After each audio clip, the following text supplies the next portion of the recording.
Oui, Philippe Kouon, de la Côte d'Ivoire, Afrique-Presse. Le G20 vient de débattre du partenariat avec l'Afrique. On a vu le plan Marshall avec l'Europe, qui a coûté près de 150 milliards de dollars aujourd'hui pour une conversion.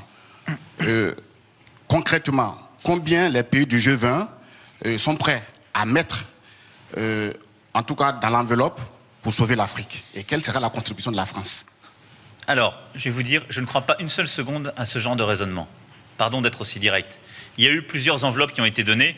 Alors, vous savez, nous avons, soit nous, soit dans nos équipes, les champions du monde de l'addition de milliards. Ça fait d'ailleurs des décennies qu'on vous promet des plans Marshall pour l'Afrique et qu'on les a d'ailleurs décidés et faits. Donc, si c'était aussi simple, vous l'auriez constaté. Le plan Marshall, c'était un plan de reconstruction matérielle dans des pays qui avaient leurs équilibres, leurs frontières, leur stabilité. Le défi de l'Afrique, il est totalement différent, il est beaucoup plus profond, il est civilisationnel aujourd'hui. Quels sont les problèmes en Afrique? Les États faillis, les transitions démocratiques complexes, la transition démographique qui est, je l'ai rappelé ce matin, l'un des défis essentiels de l'Afrique. C'est ensuite les routes des trafics multiples qui nécessitent des réponses aussi en termes de sécurité et de coordination régionale. Trafic de drogue, trafic d'armes, trafic humain, trafic de biens culturels.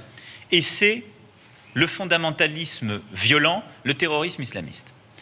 Tout ça aujourd'hui mélangé crée les difficultés de l'Afrique, en même temps que nous avons des pays qui réussissent formidablement, un taux de croissance extraordinaire qui fait dire à certains que l'Afrique est une terre d'opportunités.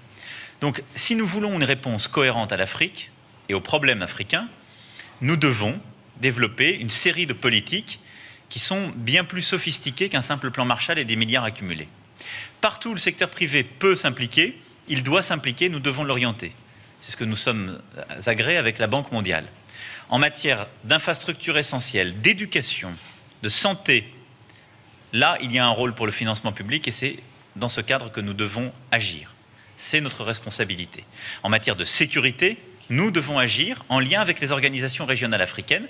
C'est ce que, par exemple, la France fait avec l'opération Barkhane au Sahel, mais plus largement à travers ce que nous avons installé dimanche dernier au G5 Sahel. Développement, sécurité. Et ensuite, il y a une responsabilité partagée. Le plan Marshall que vous voulez pour l'Afrique, c'est aussi un plan qui sera porté par les gouvernements africains et les organisations régionales. C'est par le biais d'une gouvernance plus rigoureuse, de la lutte contre la corruption, d'une lutte pour la bonne gouvernance, d'une transition démographique réussie. Quand des pays ont encore aujourd'hui 7 à 8 enfants par femme, vous pouvez décider d'y dépenser des milliards d'euros, vous ne stabiliserez rien. Donc, le plan de transformation, en quelque sorte, que nous devons conduire ensemble, en tenant compte des spécificités africaines, par et avec les chefs d'État africains. C'est un plan qui doit prendre en compte nos propres engagements sur l'ensemble des chantiers que je viens d'évoquer, mieux associer public et privé, et doit se faire de manière beaucoup plus régionale, parfois nationale, dans la durée. C'est la méthode qui a été retenue là, c'est ce que nous faisons partout où nous sommes engagés. J'aurai l'occasion